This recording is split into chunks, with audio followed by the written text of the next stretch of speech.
For a long time, the biggest problem with AI video wasn't the visuals, it wasn't the resolution, it wasn't even the camera movement, it was emotion. AI could already create good-looking clips, it could animate scenes, it could move the camera around. But when it came to real emotional control, subtle facial expressions, natural reactions, proper timing, something always felt off. It looked cool, but it didn't feel like real filmmaking. That changes today. Higgsfield has officially launched Cinema Studio 2.0, and this might be the moment where AI video finally starts to feel like actual cinematic storytelling. Just look at these examples.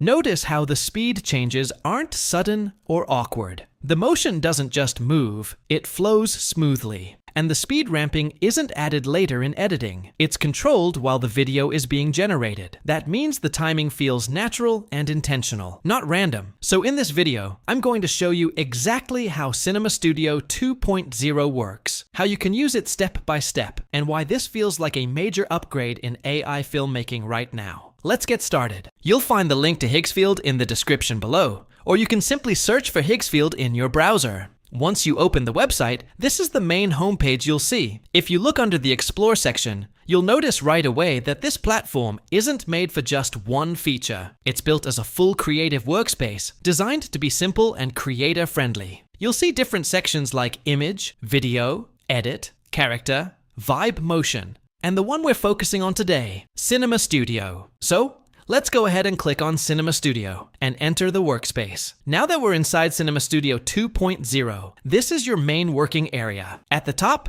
you'll see two primary modes, Image and Video. We'll begin with Image, because every cinematic sequence starts with a strong hero frame. Let's type in a simple prompt. A man sitting on a branch of a tree. Right below the prompt box, you'll see all the generation controls. You can choose how many images you want to generate, up to 4 at the same time. Next, you select your aspect ratio. You have options like the cinematic 21:9 widescreen, but for this example, I'll stick with 16:9. For resolution, you can go all the way up to 4K for maximum sharpness and detail. I'll choose 4K here. Then you'll see the grid option. Grid allows you to preview multiple variations at once in layouts like 2x2, 3x3, or 4x4, which makes it much easier to compare different compositions before moving forward. This makes it much easier to compare different compositions side by side, and basically storyboard your scene before you even animate anything. Now let's move to Elements. If you click the plus icon, it opens the Reference Elements panel. This is where you can create consistent characters that stay visually the same across your entire project. All you need to do is upload a reference image, give the character a name, let's call him Josh, add a short description, and save it. Once the character is created, you can activate it directly inside your prompt by typing the S symbol and selecting the character from the list. That's how you keep your character consistent across different shots without having to rewrite everything each time. And that's how you keep your character consistent across different shots, which is super important for storytelling. Now here's my favorite part, camera and lens control.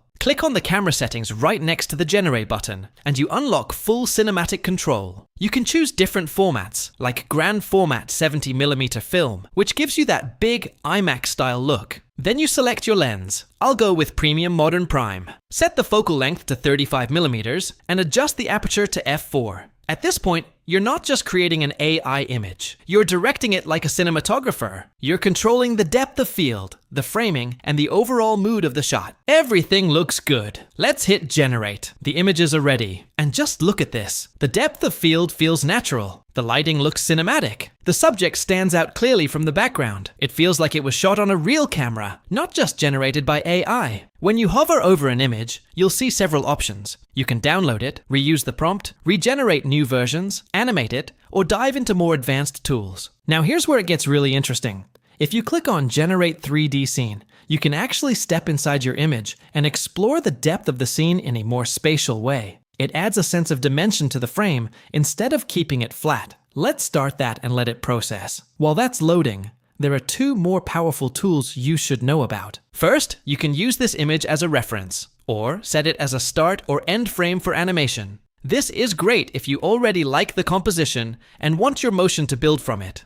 Second, there's multishot. Multishot automatically creates multiple camera angles from the same scene. So instead of rewriting your prompt again and again, you instantly get different cinematic coverage, like wide shots, medium shots, and alternate perspectives, all from one base frame. And finally, there's What's Next. This feature explores possible story directions starting from your current frame. Instead of just giving you visual variations, it expands the scene forward, helping you build the next moment in your sequence. Let's generate those as well. Now we'll wait for the 3D scene, multishot, and What's Next results to finish processing. Once they're ready, we'll move from a single image into something that feels like real cinematic storytelling. Alright, as you can see, the 3D scene, What's Next, and multishot results are now ready. Let's start with multishot. Here you can see the same scene recreated in 9 completely different camera angles. And honestly, this is where it gets really powerful. Instead of manually rewriting your prompt again and again,